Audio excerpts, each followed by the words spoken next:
This appears. The baffling menagerie of issues.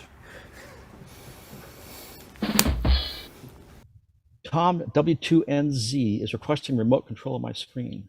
And our special guest is Clint Bradford. Without further ado, let me turn the program over to Clint Bradford, K6LCS. Good evening, Clint. What an intro. Are you sure it's all me? Ed, good evening. It's you. Thank you very much. Thank you very much. Good evening, Fairlawn.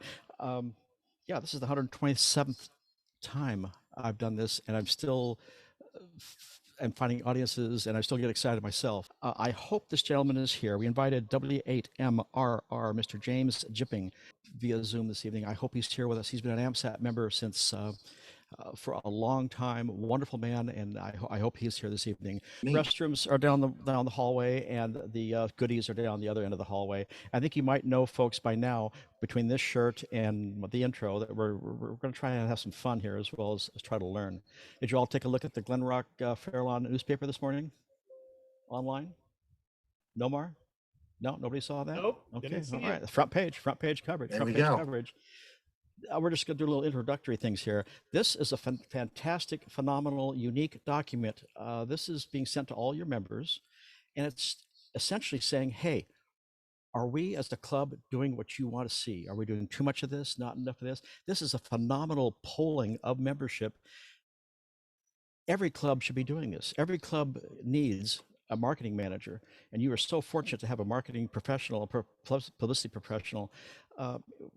Just think of the groups that you love going to every month or donate to every quarter. They're the ones that are doing what you are interested in and are interested in what you want to see. Fairlawn is doing it. Fairlawn is doing it. Speaking of Fairlawn doing it, if a ham in the region is looking for amateur radio in the region and they put in Google Fairlawn ham radio as a search phrase, do you know what spot you are in search results on Google? Number one, I do believe, right? And number 2, and number 3, and number 4, and number 5, and number 6. People pay hundreds of thousands of dollars for hits like this, for placement like this. So I know David's Facebook, Jim the Web, and Ed, you folks are doing it right. That's phenomenal results, phenomenal results. All right, back in March, I know all of us hams were watching this. Everybody watching this back in March? The Perseverance on Mars. Oh my God, this first image that came down, we were all screaming in delight. After we went to bed though, the second image came down. Not very many people saw that one. And then overnight, oh my goodness, overnight the color high-res photos started coming in. Look at that. Is that just gorgeous image from Mars? Incredible. And then on April 1st, the first discovery by Perseverance, she let us know where all the lost socks are from the dryer. They're right there on that mound, up on that planet. Okay. For that, I apologize. But hey, he gave me the mic for 3 hours. A little later, just a couple months ago, we had a cable exchange on our antenna system on the Columbus module during an extravehicular activity on the ISS, and it broke our system. The new jumper cable had 5 ports in it for a future commercial client who's not up there yet. So we thought this is going to knock our radios out for 6 months. But within 2 weeks, we had another EVA. They found the other one they put in storage, the original jumper cable. I think they got it at HRO. There it actually is, the jumper cable that they replaced. And they got our equipment back up in just a couple of weeks. It was very exciting to get that done so quickly. Now, did you hear about this? The Russian cargo vessel that docked successfully with the ISS, but then its thrusters came on.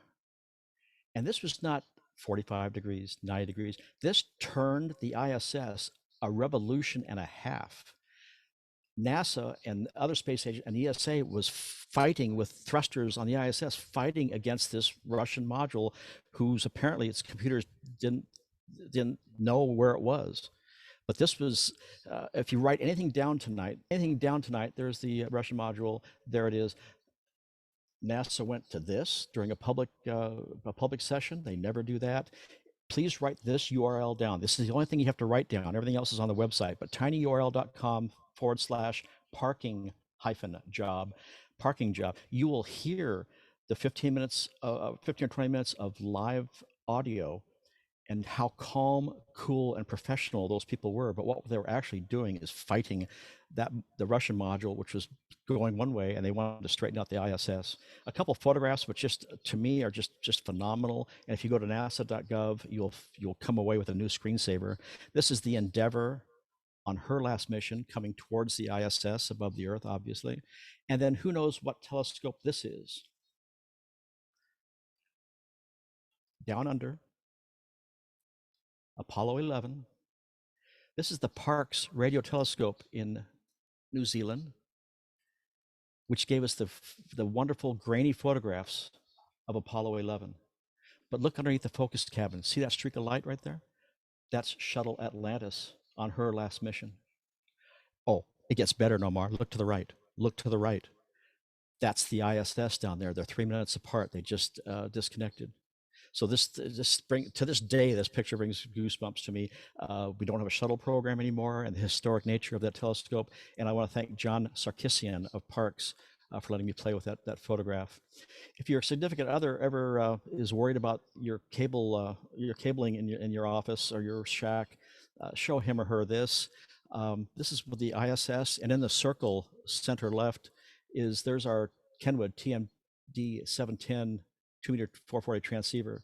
Just wanted you to know that no, the mess behind my desk is not the worst it can possibly be. We work these satellites, again, we were just warming up here, folks, just warming up. The best method to work these easy satellites, these easy FM repeaters in the sky, is to work them true full duplex, defined as being able to hear the downlink as you're keying your mic. We only had the last radio that did the single HT that did that was a Kenwood THD 72. It was discontinued last year. But use your nice rig you have now with your better receiver to receive, and use a second radio to transmit. So while we're demoing here at Ham Radio Outlet, the gentleman in the background, that's me with my ARRL antenna, commercial antenna, crossband Yagi. Here is the elk log periodic, and he's got his volume turned up, and he's far enough away that there's no acoustic feedback. We've been on, this is just my ego talking, sorry. This is during a Yuri's Night celebration. What I've done to my Arrow antenna there is added a ergonomic handle to it. We'll talk about that later. My wife bought me a Dremel tool, so I had to start cutting up something. So we saw this at Home Depot and thought, wow, that's a flat surface. So with a couple of biennial batteries in there, voltmeter. It now has a USB ports, of course, on the top. But just think of that as a little portable station there. Very easy to make, and you can mount any mobile rig on top of it. Any engineers in the room? Engineers? I will take my egg beater out to shows, and I'll put it up on a rotator and call it my souffle antenna. Okay, that's not as funny as I thought it was. Egg beaters are wonderful conversation starters, but for working 2-meter 440 satellites, my $15 tape measure beam will outperform my $363 M² egg beater every day of the week. Egg beaters almost mandate the use of preamps. Good for 2-meter receive, general receive, but no, you'll be much better off with a handheld Yagi. My QSL card at the Los Angeles County Fair a couple of years ago, we just worked with 2 watts, 3 countries. I didn't say counties. We worked Mexico, the US, and Vancouver, British Columbia. Back then it was AO51 we were working with 2 watts. It can be done. It can be done. All right, Fairlawn, you've been supporting the ARRL for a long time. When did you become an ARRL affiliate? Anybody remember the year?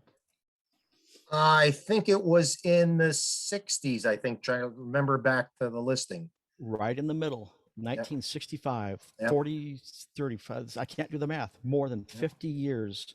Yep. You've been supporting the ARRL, and that is very much appreciated. Geez, gas was 31 cents a gallon back then. Eggs were 53 cents. A gallon of milk was less than $1.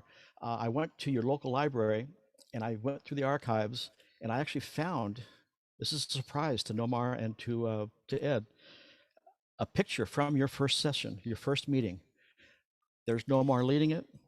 There's David, the Facebook editor, Jim, the webmaster. There's Ed. The first meeting of Fairlawn, more than 50 years ago. Phenomenal. You guys can have this later. All right. Who is an ARRL member? Show of hands, most of you. Who is not yet An ARRL member? 3 of you. And who just refuses to raise their hands at Zoom meetings? All right. For those of you who are not ARRL members, please know that they are our largest lobbying body for amateur radio interests in North America. You get a marvelous magazine every month, 100 pages of ads, 20 pages of articles, but the ads are all ham radio related, so it's okay. You'll get a new email address to forward, your call sign at ARRL.net. Anybody using the equipment insurance plan from ARRL? The club should be. I've been with State Farm for more than 40 years. In California, mobile installations are not automatically covered under auto insurance. You have to get a rider. But the equipment insurance plan from ARRL is a better premium than what State Farm could offer me. And again, I've been with them for 4 decades. It's a $50 deductible per loss, current day replacement cost, and I think it's $1.45 or $1.50 per $100 evaluation. So my Mac computers, my monitors, the repeater in the backyard, maybe not the repeater on the hill. That might be more of a commercial category, but please check out ARRLinsurance.com and take that quotation to your insurance agent, see if he or she can meet it or beat it, and I don't think they're going to be able to. 3 organizations I volunteer for: AMSAT. AMSAT is a nonprofit founded in 1969 after Fairlawn was founded. Our mission is to build satellites and to disseminate information about them to the planet. We are international in scope with more than 30 chapters around the globe. We're a 501c3. You know what that means. We love donations. ARRS is the another organization, amateur radio aboard the ISS. They not only get equipment up there for us. Right now we're after part 1 of a 10-part series of equipment heading up there, including another Raspberry Pi that you and I'll be able to access, in addition to the 2 that are up there now. But they also coordinate those wonderful interviews with students and an orbiting astronaut aboard the ISS. NA1SS, this is W2NPT, over.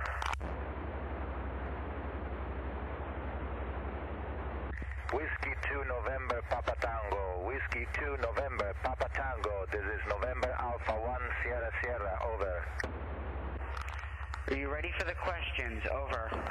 Yes, sir, go ahead, this is the International Space Station, welcome on board, go ahead with the question. We've done more than 1,300 of those contacts worldwide.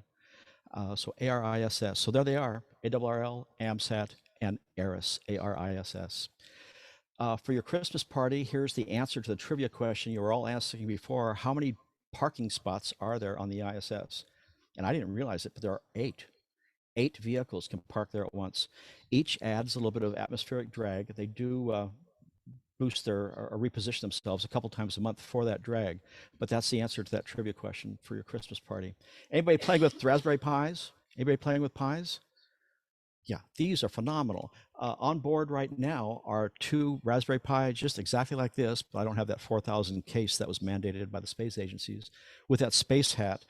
And mostly European students, mostly British European students, are sending information up to it, running programs off of it. There's Tim Peake, European Space Agency. This is a middle school students project measuring defoliation in Africa. I said middle school student. Can you imagine her first job interview in a few years? Yes, I've written some code. It's aboard the ISS. Would you like to see yesterday's data on defoliation in Africa? Middle school student. A huge, wonderful marketing and educational program. There's the 2 Pis on board, put on for you by, and we're setting up a new Pi this year with this camera on it and with a different more sensors on it. But please go to astropie.org, astro-pi.org, to see a wonderful educational and marketing program for amateur radio. And then who has gone outside early in the morning or right after sundown and seen the ISS streak across the sky? Yeah, it's just, with a naked eye, it's just wonderful. I was at my local Best Buy electronics store, and I just started grabbing people in the parking lot. I couldn't speak this gentleman's language here in the foreground, but as soon as I said International Space Station, they all wanted to see what was going on, and they're shooting pictures of it. And you know, some hams think that the ultimate FM voice contact is something like this. NA1SS, Kilo 6, Lima, Charlie, Sierra.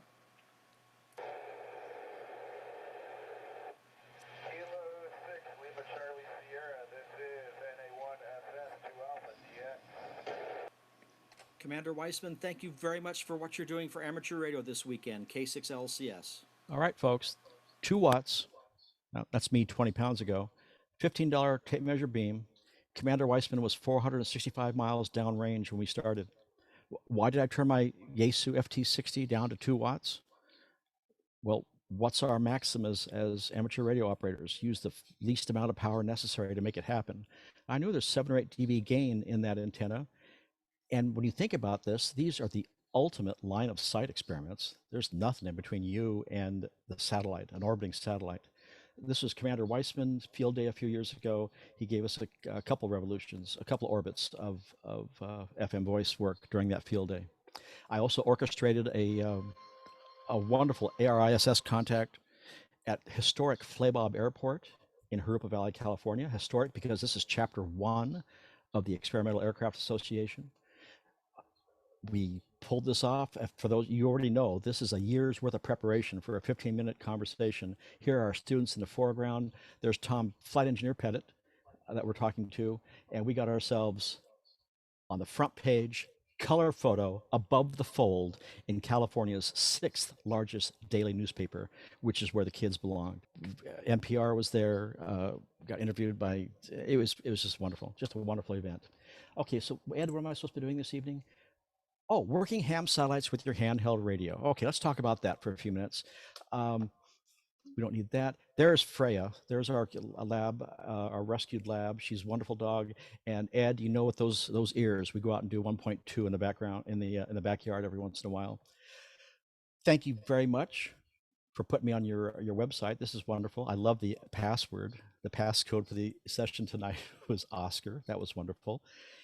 And by those preparatory slides, you already know the answer to these.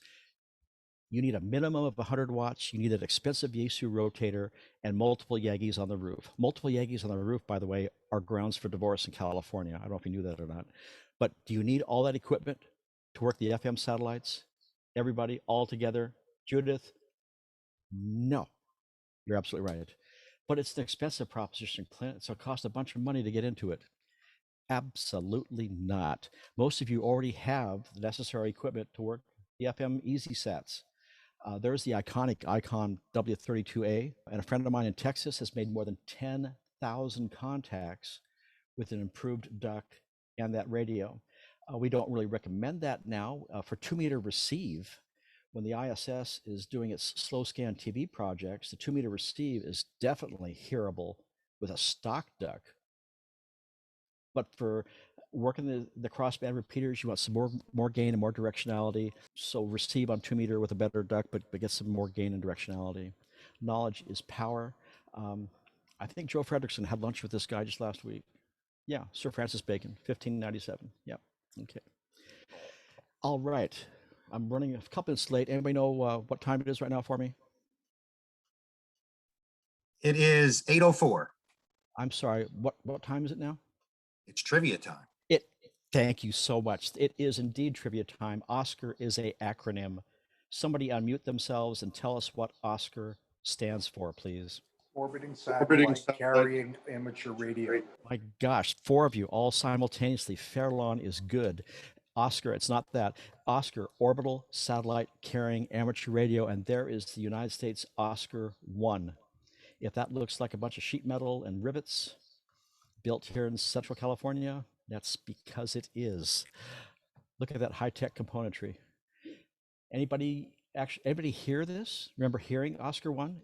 It's just emitting Morse code for a few revolutions, a few orbits. Look at the Dymo label maker tape. You know that just froze off. Look at the dollar amount, 60 some odd bucks to get. It costs a little bit more to put a satellite into orbit right now, but there it is, Oscar 1. I apologize for this slide. Way too many words. Just letting you know that Oscar 1 was in 1961. Oscar 2 from the US failed. Oscar 3, the first US amateur satellite with a transponder aboard. We've had more than 110 Oscars. Russia's been involved, and we've always had amateur radio gear aboard the International Space Station. It's not just a toy, not just a gimmick. They did use our system when there was some routine work being done on their primary system.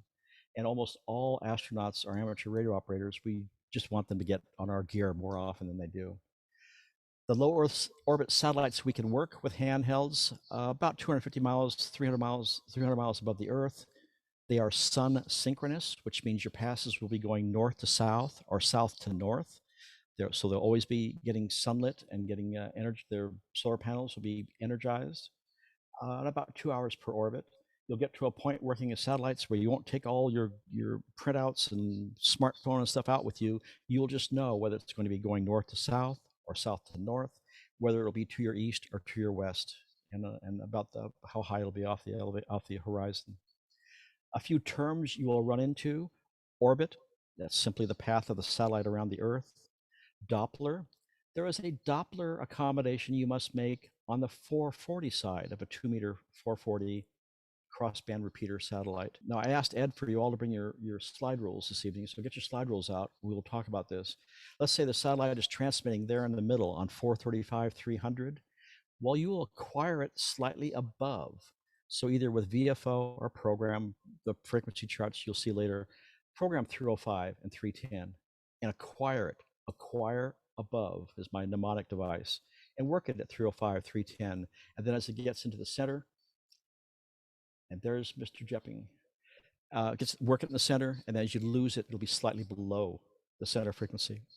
If you're transmitting, you have to, on 440, for some of the satellites, you'll have to accommodate for Doppler as you transmit also. So get your slide rules out. Here is the formula. We can do this all together if you'd like. No, let's not. Let's not. I already did it for you. On a decent pass of a FM satellite, look at 2 meters there, only plus or minus 3 kilohertz deviation. No big deal. A whopping 6 kilohertz deviation, don't worry about that. But look at the Doppler phenomenon on 440. 20 kilohertz deviation, plus or minus 10. That's why we need to accommodate for Doppler, whether transmitting or receiving on the 440 side. LEO is low Earth orbiting. So if LEO is low, HEO must be high. Thank you very much. And geosynchronous. Geosynchronous, if you'd asked AMSAT people 10, 15 years ago, just no, it's not going to happen. Geosynchronous satellite, that real estate up there is very, very expensive. The satellites up there have to be maneuverable so you don't bump into and interrupt your Super Bowl coverage in February. But we've got a geosynchronous satellite now over the Atlantic that can be worked. We have a board member of SpaceX who's a ham radio operator.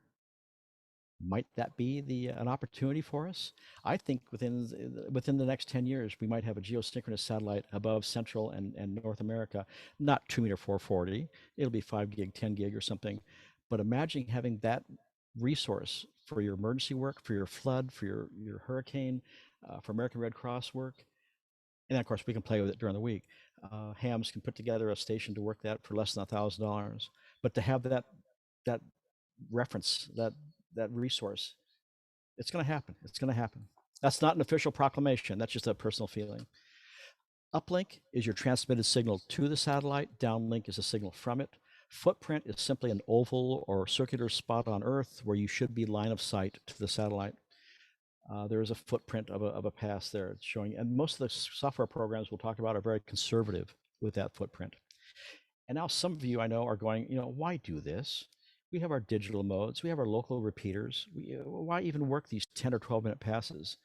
The passes of these satellites should not be in anyone's 911 plan. These are not to be used. Your emergency is not going to coincide with a satellite, and they aren't used. They're not meant for that. As Nomar said earlier, it's just another aspect of this magnificent hobby we call ham radio that you can all work, technician license and above.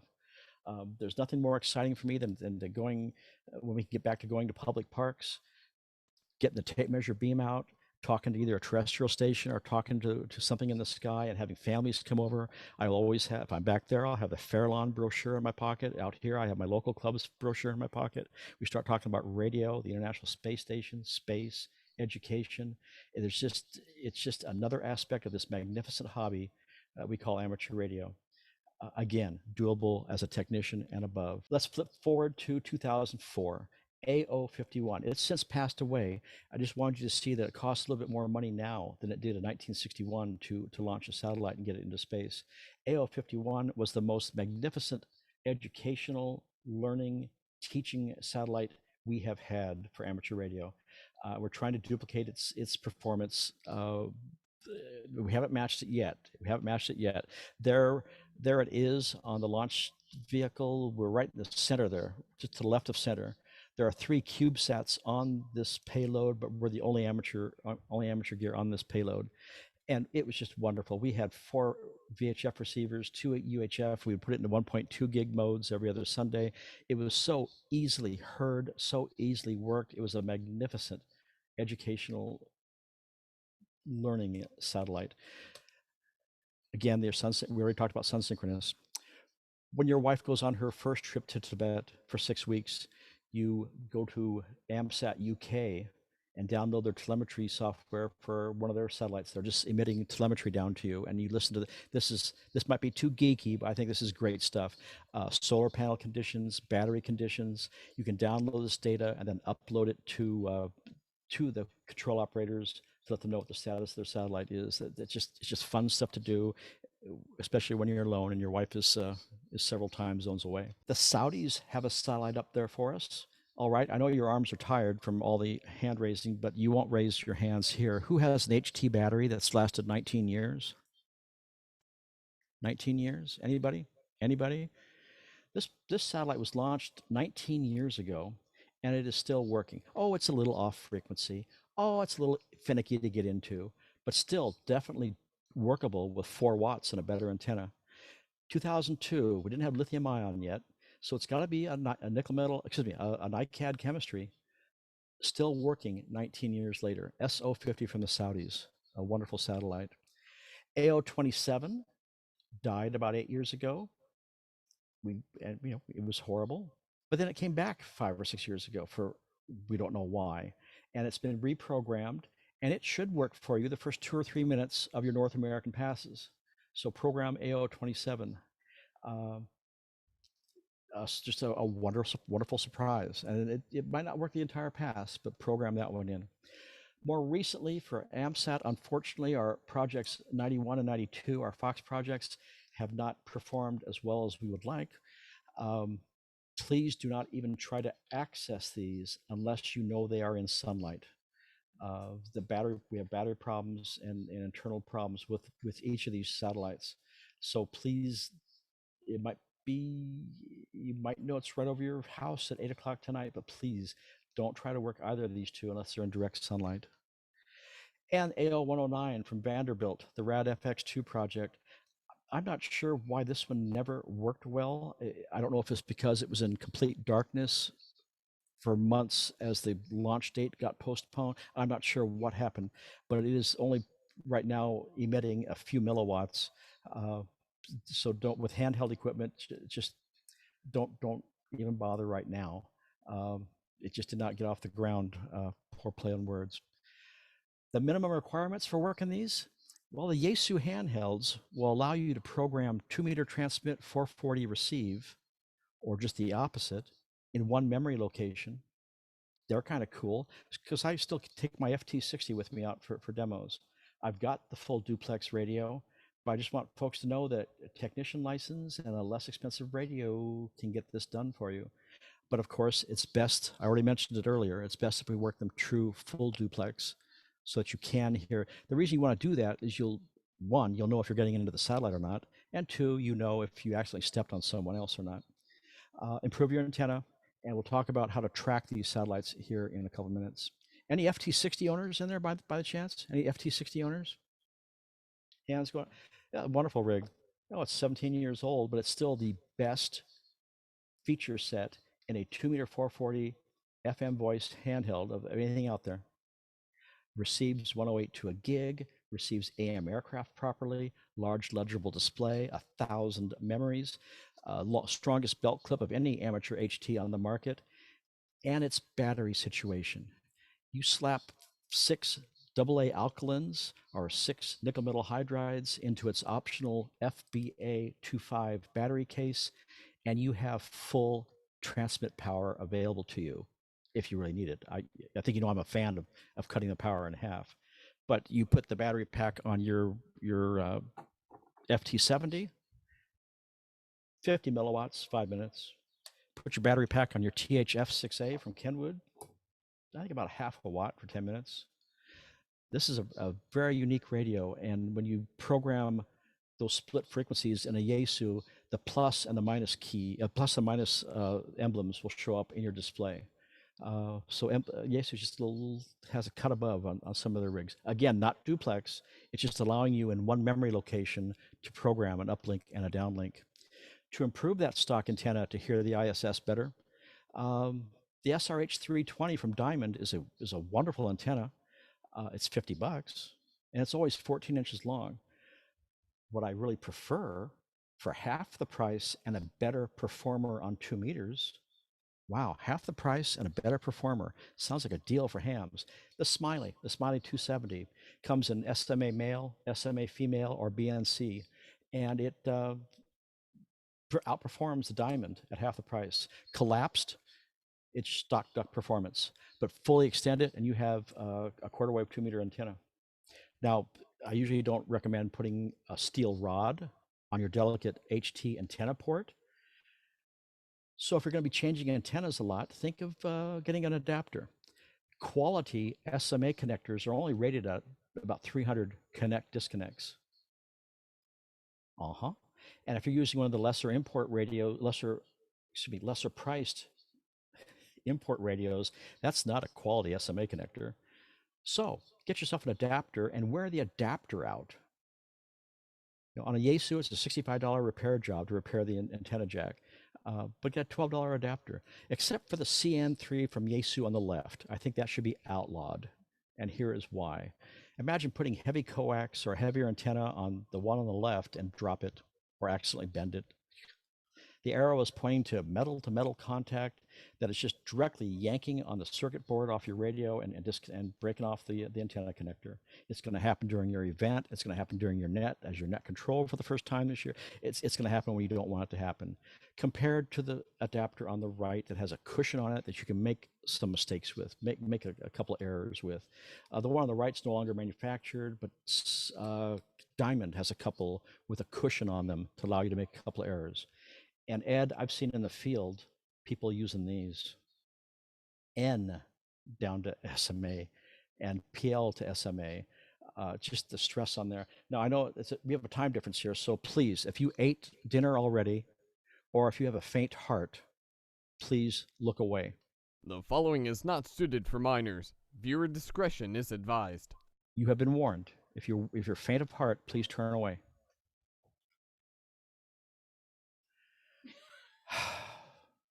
I don't know, ladies and gentlemen. I think there are 7. 1, 2. There's a cable connector in there. Someone went to Radio Shack, bought one of everything. Please don't do this to your a third of a dB loss of each one too. Don't do this to the hobby. Don't let a reporter say, "Oh, that must be why they call it amateur radio." Don't do this. Don't do this. There are jumper cables, something to protect your radio. I use a little jumper cable all the time. I hate to harp on that, but when I worked at HRO Ham Radio Outlet, the universe's largest amateur radio dealer, by the way, hamradio.com, hamradio.com. I saw hams making accidental mistakes and dropping radios and breaking that off. So protect your connector. Oh, there's the 2 little Diamond units there on the right. Find out from a fellow ham which model mates properly to the top of your radio. There's a lot of physical difference between antenna connectors. When your wife goes on her second trip to Tibet for 6 weeks, you whip out your Motorola test equipment and you start testing HT antennas. Folks, don't let any of your friends do this. It is a total waste of time. Repeating, testing HT antennas is a total waste of time. As we all learned in adolescence, longer is better. And for us with 2 meter 440, it's about 17 inches is where we want this to be. UHF here or VHF. If someone gets excited, I got 12 different antennas, I'm going to test them. Don't roll your eyes. Don't kill their enthusiasm, but have them do something else. Double your pleasure. Oh my gosh, here's an old ad campaign, Ed. Double your pleasure. Anybody, and the FT70 owners there? FT70 owners seem to not like their battery longevity. or anyone with an HT that you just want a longer battery life. We all want longer battery life, right? I think you know where I'm going with this. Double your battery life. And I'm not, Ed, this is, you didn't know I was doing this, Ed. This is a freebie, Ed. I'm not going to charge you any more for this. Double your battery life by turning your transmit power down to half and improving your antenna. If you're not making it 2 watts line of sight with a good antenna, you're not going to make it at 4 or 5. That's just physics. That hasn't changed the engineers will nod their heads. Absolutely right. So there, I just doubled your battery life. You want to increase your battery life even more? Get yourself an audio accessory, headphone, or an earpiece. What will the first thing you do be when you insert an earpiece in your ear with the volume control? You'll be turning it down, won't you? What eats up our batteries? Key in the mic and loud audio. So there, I just doubled your battery life on you don't need to go get your second battery for your FT70. Get perpendicular. This is a bumper sticker I had on my car until I realized I needed to respect my wife more. When you key your mic on your radio out in the front yard, the radiated pattern essentially going out about 90 degrees from the top third of your antenna, hitting the friend across the street, hitting your local repeater. But most of our amateur satellites are not land-based. 3, 2, 1. Most of our amateur satellites are not land-based, so you need to tilt your antenna to get that perpendicular arrangement with the orbit of the satellite. You'll be opening up your squelch all the way anyway because it's weak signals, but you need to get that perpendicular arrangement, and you'll hear it. There'll be a slight dip in the background noise. You're starting to capture it, and then 90 seconds later, you'll start hearing voices. So get perpendicular. Get perpendicular. Ed, you'll be there in a few years. James, Mr. Jipping is here with us this evening. You'll get there in a few years. When you get to be 90, 95 years of age, pictures like this just bring tears to one's eyes. Here I am with the young man on the left. He just received his amateur radio license the day before, and his very first amateur radio contact was working with the satellite there with me at the Santa Barbara Amateur Ham Fest a few years ago. Great picture, but it gets better. His dad and his grandfather were there. I had 3 generations, each working amateur satellites for the first time. So along with the picture of my wife, this one I want to be buried with also. This just brings tears to an old man's eyes. We were talking about the ARRL antenna earlier. They're 3.5 pounds, and that's not a lot. But holding it at that position, just without that handle on it, just holding that 3.5 pounds, that front heavy 3.5 pounds for that 12 or 15 minutes can put some stress on your wrists. So what I've done here is I've actually increased the weight of everything, but I've counterbalanced it. This little tray in the back will accommodate my HT. And the hacksaw handle is ergonomic. Any orthopedic surgeon will tell you that that is an ergonomics, and it just makes your wrist, your shoulder, and your elbow much more comfortable. Because when I first started out 15 years ago, you can see the arrow is pointing to the defect in my arm, and I just went to the Garden State Orthopedic Associates a few years ago, and they diagnosed this, Ed. They diagnosed this as arrow wrist syndrome. Well, the band is here. Thank you, guys. You may go now. Union scale for that. Don't be a victim of arrow wrist syndrome. Do something. You can also tripod mount these antennas too. But yeah, do something to make it more ergonomic for yourself. There's there we are at Ham Radio Outlet. The bottle of Tang is just my homage to our space race. The little cue cards at the end are kind of cool for groups. It lets you. We were listening to the ISS slow scan TV there. I don't know what the guy's doing on the roof. Must be taking pictures. And then Joe Walsh, of course, of the Eagles, is a wonderful supporter of ham radio. So they're the whole situation. Their whole deal is the radio, hold it all on there with a charity bracelet, and it's just counterbalanced and much less stress on your arm. So you probably need to know where these are. Where are they? They aren't geosynchronous, so they're always moving. They're always in a little slightly different orbit. Where are they? Well, here is your AMSAT engineering team, and we are working 24 hours a day, 7 days a week to do this for you. So again, let's get your slide rules out. It's very easy to derive pass information, all you do is plug in the epoch time, element set, inclination, RI of node, eccentricity, mark of the perigee, mean anomaly, mean motion, decay rate, epoch sum, and don't forget to check sum. Don't forget to check sum, and then just graph that result out on your equatorial graph paper. Easy. We got middle school kids. You already got that? Everybody can do that? Cool. And you do that for every pass or every satellite you want to work. Okay, don't worry. Don't worry. It's all done for you. It's all done for you. Anybody still using a Palm device? Anybody still has a Trio 650 laying around? Nope. All right, PocketSat works on it for past predictions. Older iPod OSs, the iPod Touch, older iOS devices, PocketSat 3 will give you this gorgeous pass information. Hamsat Droid for Droid folks. But what's wrong with that picture? What's wrong with that picture? There's a trivia question right there. Somebody unmute themselves. And let's see, the guy in the Hawaiian shirt was talking about sun synchronous. The direction of travel was going to be definitely not east to west. This picture is wrong. This is why we're beta testing this software.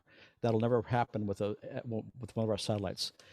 It's now known as AMSAT Droid Free. AMSAT Droid Free in the Google Play Store. And it's not too expensive either. It's free. We'll give you satellite pass data for everything you need. I'm not going there. There's only one of these left. It's in the Smithsonian. I'm sorry. gpredict. Oh my gosh. For Linux folks, this runs on a Pi Zero. I take this to the shows with me. There it is running on a Raspberry Pi 3B Plus on a 32-inch 720p monitor. But gpredict, it's portable to Mac and to Windows. It'll even control some rotators for you later on. But gpredict is a freebie for those with Raspberry Pis. It's a great program, great program. My go-to right now, though, it has been for several years for the Apple iPhone, is GoSatWatch. GoSatWatch, available in the Apple Store. Not cheap, it's $10, but written by a Canadian ham and a responsive ham. That to me is important. Earlier this year, NASA changed the manner in which we acquired data for the ISS's pass information. Within 2 weeks, a little over 2 weeks, this gentleman had his program updated and uploaded to the Apple Store for us. That's an attentive, responsive author. GoSatWatch in the Apple Store for $9.95. So it's a wonderful program. For Windows folks at home or on your notebooks, SatPC32 is a beautiful program. It's a commercial program. If you are a member of AMSAT, you get a little discount on SatPC32. Nova for Windows, a little older program. I know some folks that are working, are using it on Windows 10, but Nova for Windows used to be commercial. It is now freeware. There's a password on my, or passcode for you on my website. And then any Mac folks in the room? Oh, good. Oh, good. And I apologize. Look at that low-res Jiffy nonsense. And Clint must be on a Mac. Yeah, Mac Doppler Pro is a gorgeous, gorgeous program for home installations. And you also get a little discount on it if you are a member of AMSAT. And it's time. It's that time. This is our homage to Alex Trebek, who has the Jeopardy final question.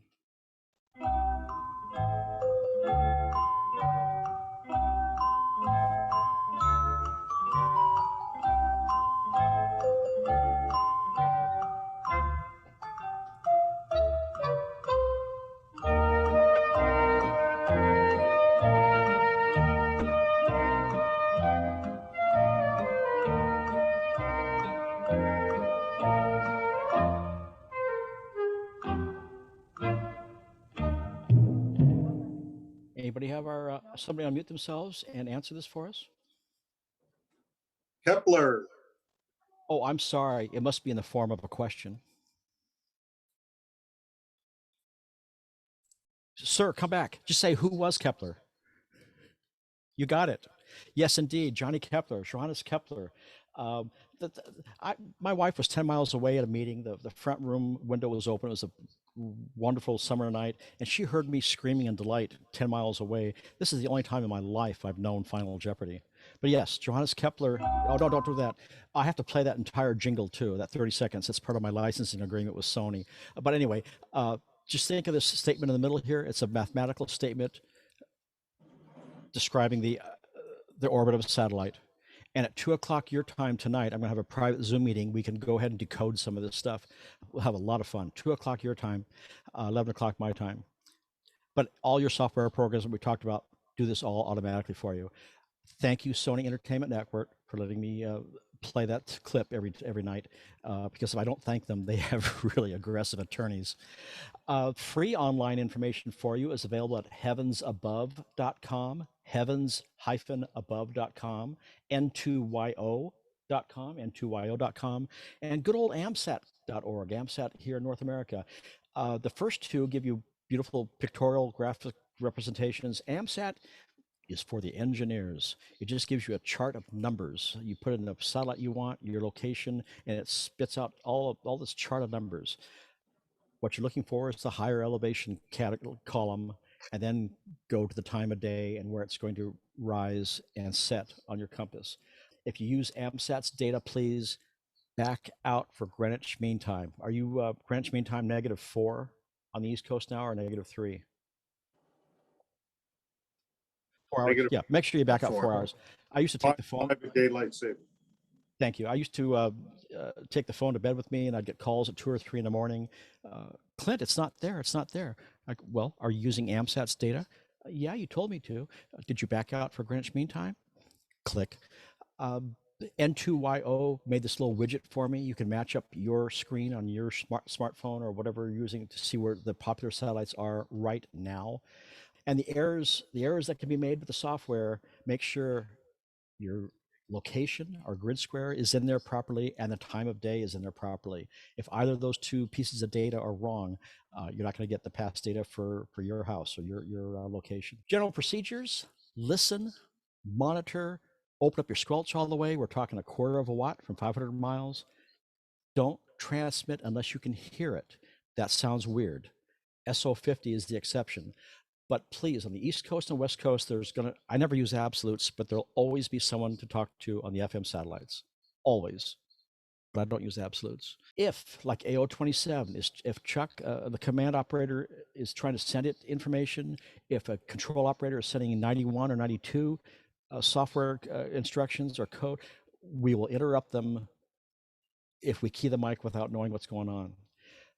AMSAT folks and those who are watching AMSAT data will get on there and be talking. So if you hear someone else talking, go get in there. On Saturdays and Sundays, field days, Boy Scout events, it is, I don't want to say chaos, because chaos means it's out of control. It's just a pileup. It's just a monster pileup. Your best success is going to be off-peak hours, especially the International Space Station's crossband repeater. You can imagine Southern California, not going over Southern California and us trying to be polite, and no, it gets chaotic. These are single channel, unlike the SSB birds, which we'll talk about later, but the single channel FM repeaters in the sky, one frequency in, one out. So please listen to it. SO50 we'll talk about in a second. Be courteous and quick. A lot of the hams on the air are going after grid square certificates or contests or things. So you're just going to, on peak hours, you're just going to get grid square, thank you, and that's going to be it. But Thursday night, 11:30 at night, you might get a conversation. You might talk about the weather. How far can you go with these birds? This is 2,000 miles. This is by no means a record for an FM satellite. It was a 4-degree elevation pass for me, and we were each using a maximum. We were each using 4 watts of transmit power, each using FT60s, and each using ARRL crossband Yagi antennas. But again, I can't reproduce this every single night, and this is by no means a record. And look at the footprint on the upper right-hand side there. I was only supposed to go next door to Arizona, so the footprint can be conservative. All right, you used to meet at the community center. Is that correct? What is the grid square at the Fairlawn Community Center? Somebody unmute themselves and tell us what the grid square is. Right in the middle of that grid square. Fairlawn. Someone knows your grid square. Come on, guys. The guy from California is going to tell you. How about FN20WW? That's right. That's right. That is right. I know that's right. And as he just did, please use the internationally accepted phonetics as you work the satellites. not only to help fellow operators out, but it helps the ISS operators too.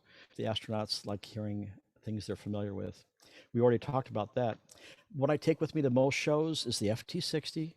I won't even take the Kenwood with me. I don't want people to think you need that expensive. For that price of the THD72A, you can buy two FT60s and an ARRL antenna and still have money left for a Happy Meal. I'll take the 2-meter 440 tape measure beam with me, or the ARRL, something to protect my HT antenna. And here is SO50's programming chart.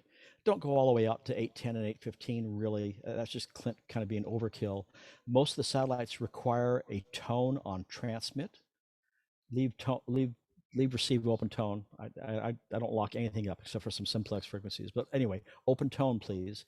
And it wants a 67 on transmit. Who knows why there is a 74.4 on that chart? Is that a typo? Anybody know why that 74.4 is there? Let's say you worked SO50 several times and you know it's there, and you know it's 1 o'clock in the morning, you can't get to sleep, you look at your computer, oh my gosh, SO50 is going over. So you go out in the backyard. You got it. You go outside off-peak hours, key the mic, no one comes back to you. Shoot it a 74.4, transmit a 74.4 for a couple seconds, and turn on its 10-minute timer. You become the control operator of a satellite. Is that cool or what? You think I wasn't scared crudless the first time? I thought, oh my God, the handcuffs from AMSAT will be tight. It's going to crash in my koi pond. No, a fellow ham who's also an insomniac might not know how to turn it on, but you know how to turn it on. Turn on its 10-minute timer, and then go back to 67.0 and work somebody. For AO91 and AO92, you notice the receive frequencies on 2-meter, it's going to stay the same, but your transmit frequency on 440 has a Doppler accommodation. And again, please, 91 and 92, do not attempt them when it's nighttime, please. We need to conserve those batteries as much as possible. So let's put this all together, because I'm almost through with part 1 of our 3-part program tonight. You know when they're going to be there, you know where they're going to be in the sky, you know your grid square, your radio's programmed because you went to my website or AMSAT and found their frequencies. You will wait for a break in the action, key your mic, and announce yourself phonetically. Use your own call sign, please. Kilo 6 Lima Charlie Sierra, Foxtrot November 20.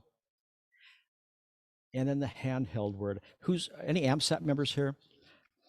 I know Mr. Jipping is an AMSAT member. Any other AMSAT members? Some AMSAT folks get upset with me for saying handheld or saying demo. You know, it's only a third of a second airtime, and it might just let the guys who are overpowering it, who have been using it hundreds and hundreds of times, they should recognize, wait, there's a newer station, low power. Let's let them get their contact in. I did a poll yesterday. More than 94% of amateur radio satellite operators are just fine folks. Do we make mistakes? Do we accidentally step on people every once in a while? Yeah, but the malicious nonsense, it doesn't occur. It's just some accidents. So for you to say handheld or demo as a suffix, it's going to be fine. It's going to be fine. And when you work satellites, there's a page for you to bookmark on my website. This is the AMSAT live Oscar status page. And I can't read this. Siri, I need you to enlarge that page, please. Okay, thank you. The AMSAT status page, you work the satellite, go back into the house, look at the top arrow here for SO50. Look across the street, all blue, all blue. There's one red there in the middle. It's someone didn't hear it when they thought it was a mistake, but that's okay. Don't worry about it. But look, all blue. Blue is good. The second arrow down is AO91, all blue, daylight hours only. The ISS crossband repeater is up now this week, all the way across. The ISS ham gear will be turned off when missions are heading towards it, when missions are leaving it, or during extravehicular activities, spacewalks. They just don't like sparks and explosions and things. The very bottom one, ISS data, the packet station, not on. You won't have the packet station on at the same time as the crossband repeater. They're both coming out of the Kenwood machine. So you go to this page and you just input the time of day, the satellite you worked, and oh my God, W2XR. Oh wait, that's a typo. It's WX2R, isn't it? Well, someone made a typo. Put your grid square in, and this data is not just for us to know what's going on. It lets the control operators know whether or not the commands they sent to it last orbit took. So it's a very important sheet of information, and we all put information. Oh, there's a donate button down there too for AMSAT. You can use that liberally also. The ISS, you qualify for receiving this gorgeous International Space Station QSL card by merely hearing it. If you just hear packet bursts, if you just hear the astronauts answer students on the planet, that qualifies you for this QSL card. And then when you work at Packet or when you listen to a slow scan TV broadcast from it, you can get another one. But information is on my site on how you can see. Bruce Hunter here in Southern California is the ARRL QSL manager, and the instructions and address are on my website. He wants us, self-addressed stamped envelope, and slip $1 in there too. Bruce is doing a lot of work for us, and of course, we are all volunteers. All right, that's all I have for part one. Anybody have any questions I could try to answer? I couldn't have been that all inclusive.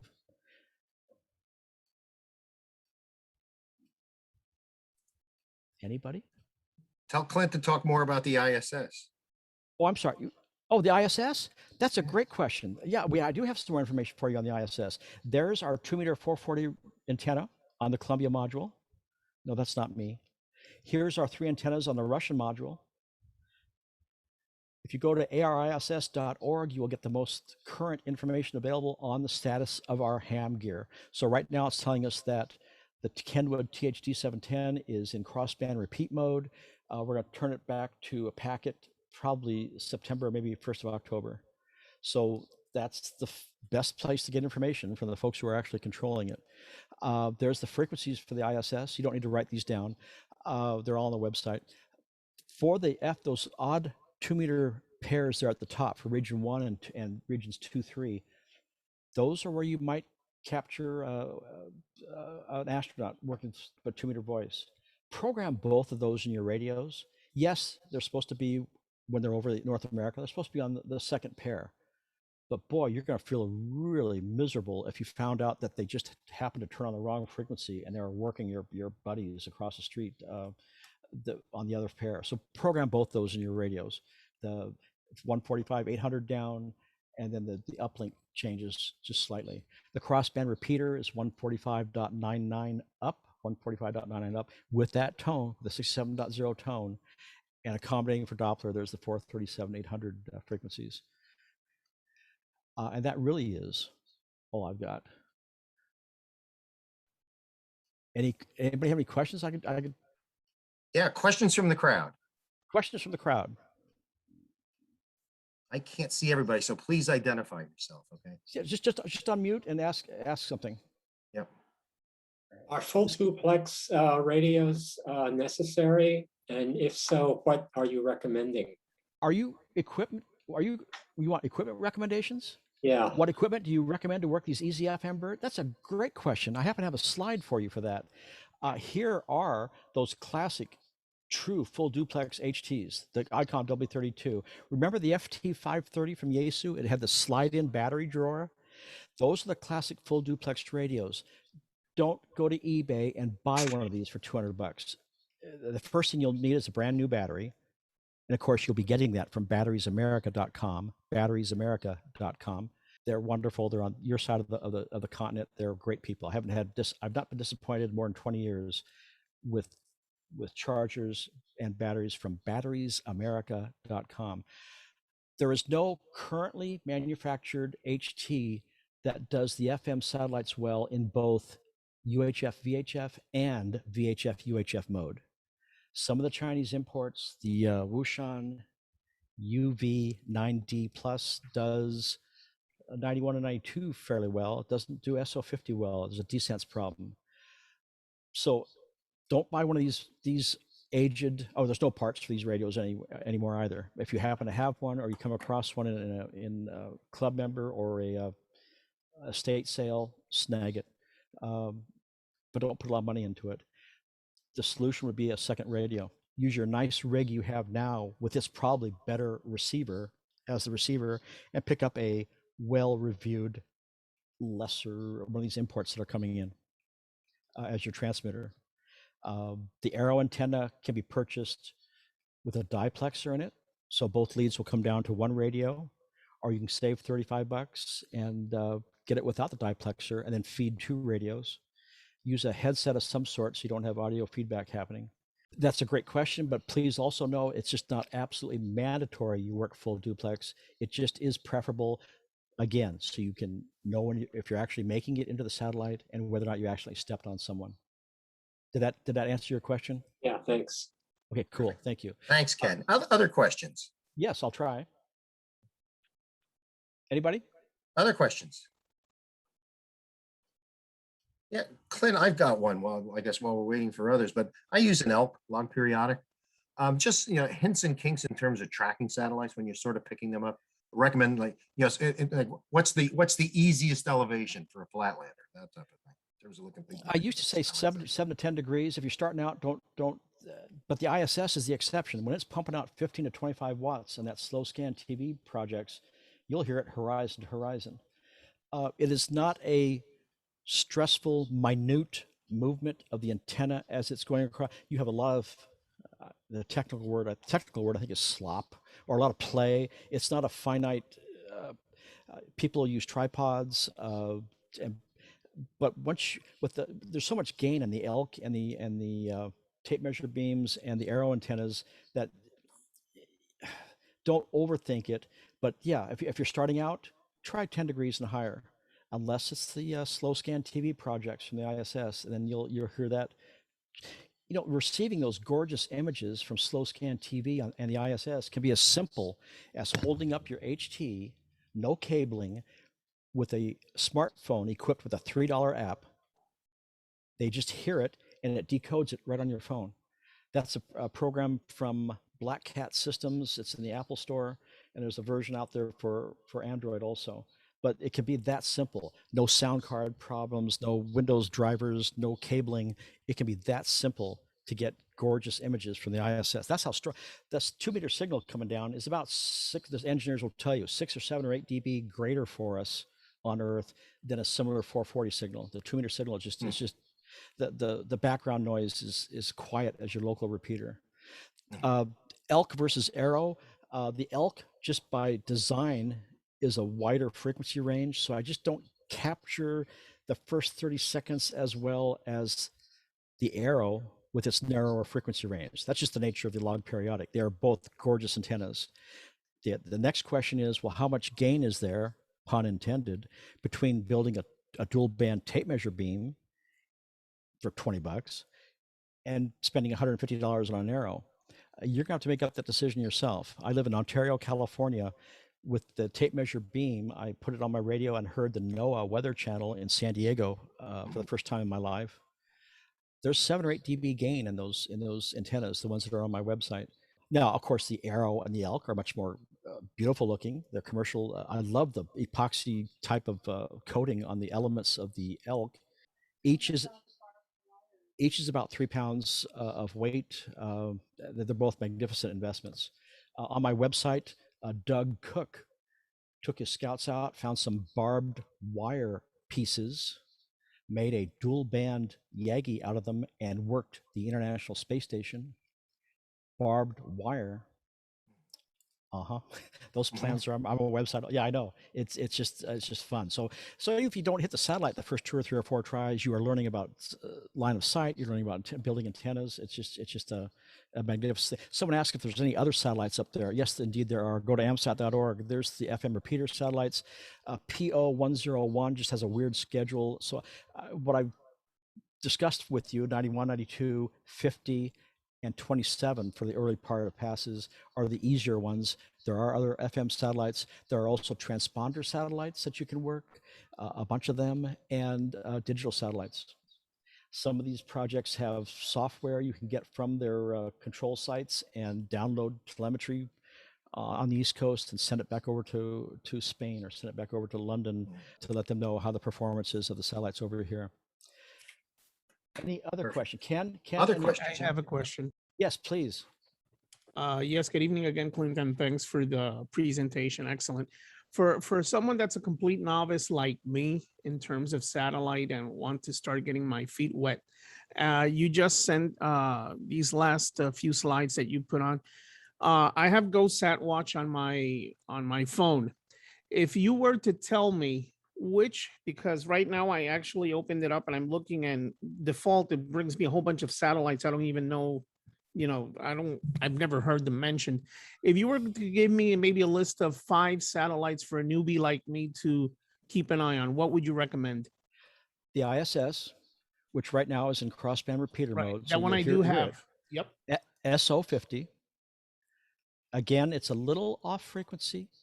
You do need the full 4 watts and a good antenna to get into it, but definitely workable with minimal equipment. So SO50. And on the East Coast, the first 2 or 3 minutes of passes of AO27. Try and hear and work her. But those are the 3 that are so consistent with performance that those are your benchmark 3 right now for FM, for handheld FM improved antenna work. Okay, and I did purchase an ARRL antenna, so I have that Whoa, to get okay. ready and assemble it and work on it.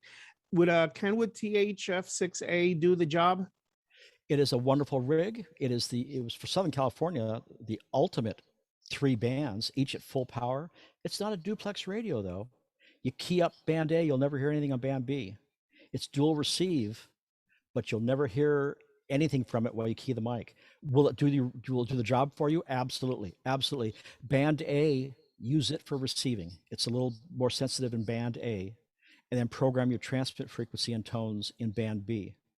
But yeah, the THF6A is a great rig.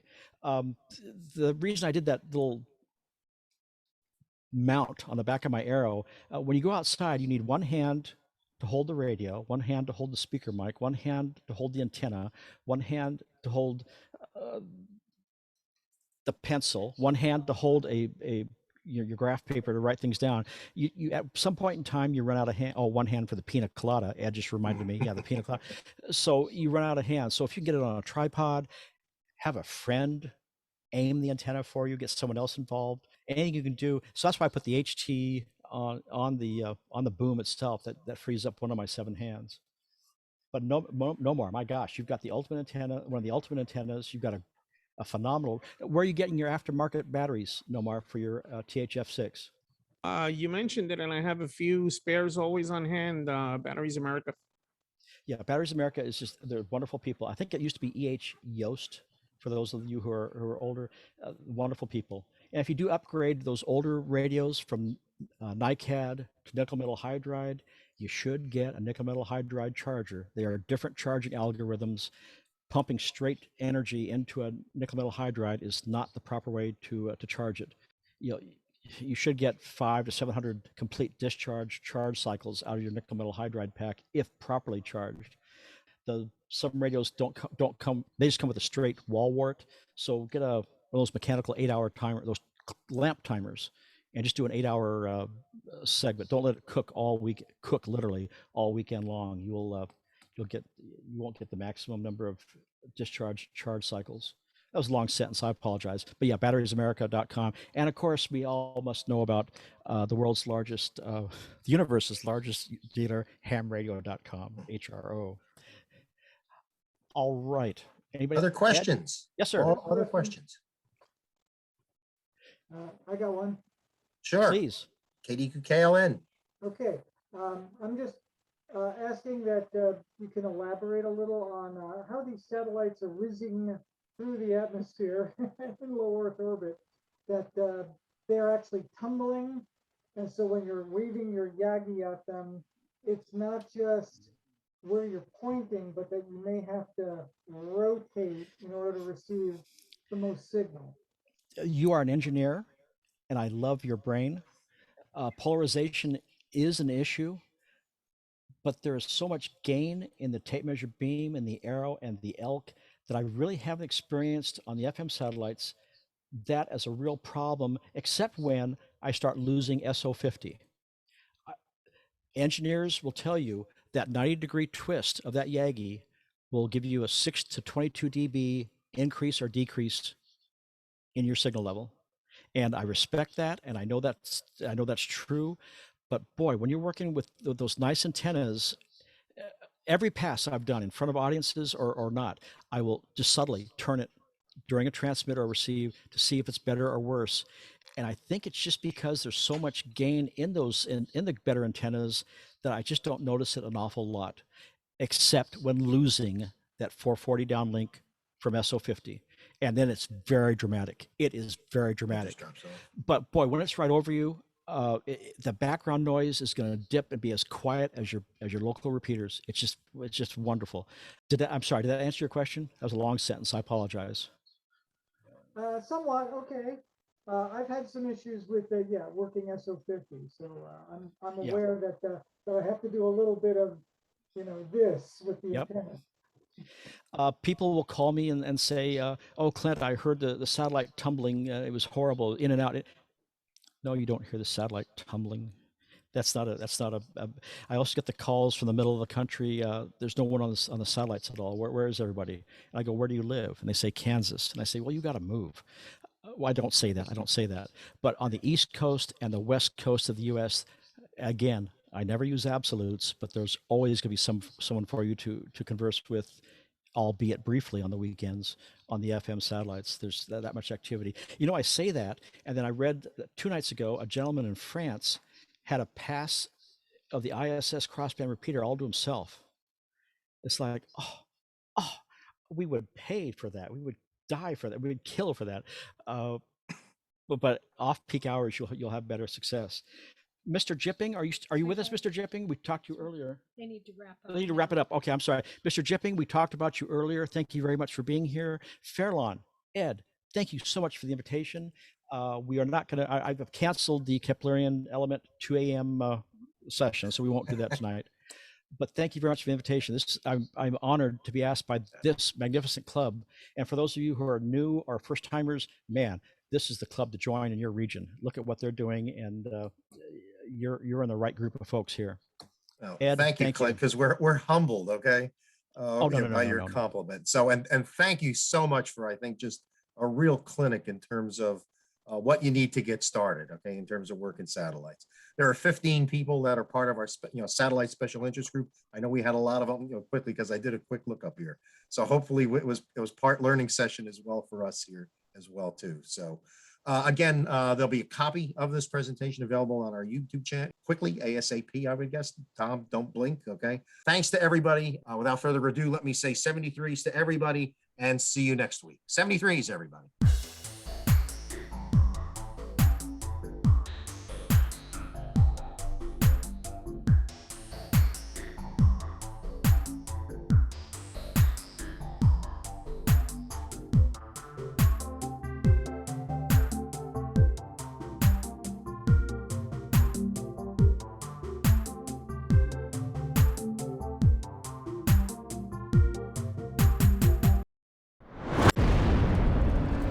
Did you, while in the military, ever hear any USOs or UAPs that you were told to be quiet about?